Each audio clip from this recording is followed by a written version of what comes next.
Hi and welcome to the Warhammies. This is just a quick little video to celebrate the fact we've hit 1,000 subscribers. I'm running through what potentially there is for the future of the channel.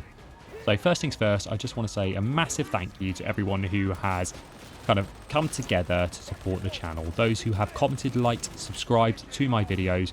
It is a massive boost in confidence to be able to get that content out that you want to watch. I just wanted to take the time to say thank you. But in terms of the future content of the channel, one thing in terms of the celebration of hitting 1,000 subscribers was the fact that I've moved my account from the Microsoft Store to Steam. So I have my inventory. You're probably going to start to wonder why the heck I've got grey gear and no curios equipped and a shed load of currency. So part of the process with the transfer was that after contacting the community support sharks, who are absolutely fantastic at what they do, they have essentially taken the time to transfer and duplicate my characters over. However, that means none of my gear, mastery score, or penances have carried over. First things first, the build videos will continue. And as long as Fat Shark continue to add new weapons, new maps, new content, those videos will keep on coming. In terms of the grey weapons and no curios, we might look at some potential challenge runs here, to be fair, looking at those high damage outputs. But in terms of that, as you can see, no mastery ranks, so I'm going to have to regain all of those. And sadly, no major cosmetics other than the Vanguard bundle. And yeah, I think that's it. It's just the Vanguard bundle. I don't even know if I've got the beta helmets on this account. One thing I wanted to show you is that we don't have any penance progress at the moment. All I've got is the ones for getting characters to level 30 and weirdly kill 3 enemies with a headshot and kill a monstrosity. I haven't played any games and I skipped the Pro League with the characters, so I'm not too sure how they've been completed. Anyways, the build videos will continue. I'm more than happy to keep on doing them, and that's the content you guys want to see. Further to that, I'm well aware there's a bunch of new people playing Darktide, new players to the game who won't have unlocked some of the difficult, challenging penances. So, part of the content that we're going to be looking at as well is what we call penance journeys, where we have to complete a penance for a certain type of character. Now my hope is I can condense these all down into a Veteran, Zealot, Psyker and Ogryn one, along with some other additional ones which people might want to do. In addition to this, moving over to Steam, one of the main reasons for doing this was actually so I could organise and play with subscribers. I've had a few commenters ask about Discord channels and things like that, and that is something I'm still working on in terms of to have a community where we can play. Part of that is when we hit major milestones, I'll try and do live streams and stuff. However, that's a whole nother ballpark I'm going to have to learn how to do. So I need to be patient and bear with me. But other than that, there's a lot of opportunities now with restarting this to help those newer players who are coming in with the influx of the updates, and especially those older returning players who probably haven't played the game in a while. But lastly, I've had a few commenters ask what my option settings are.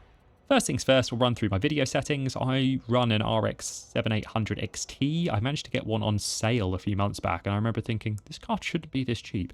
Either way, it was. So I run it 1440p, and I use AMD FSR 3.1. Now, this was new in the Locked and Loaded update, Unlocked and Loaded update, I should say. Moving down, I use that with a sharpness filter of 70.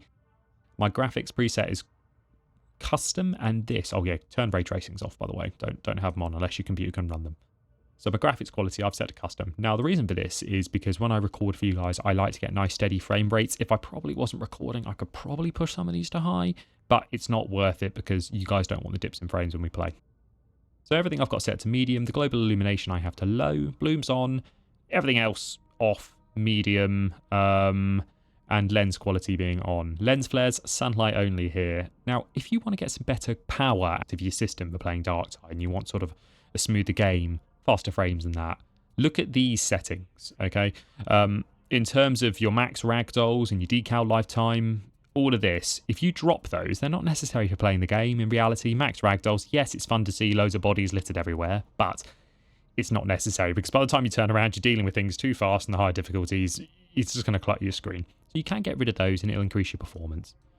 And interestingly enough, moving over from the Xbox or Microsoft Store to Steam, there are additional option settings like ragdoll interactions.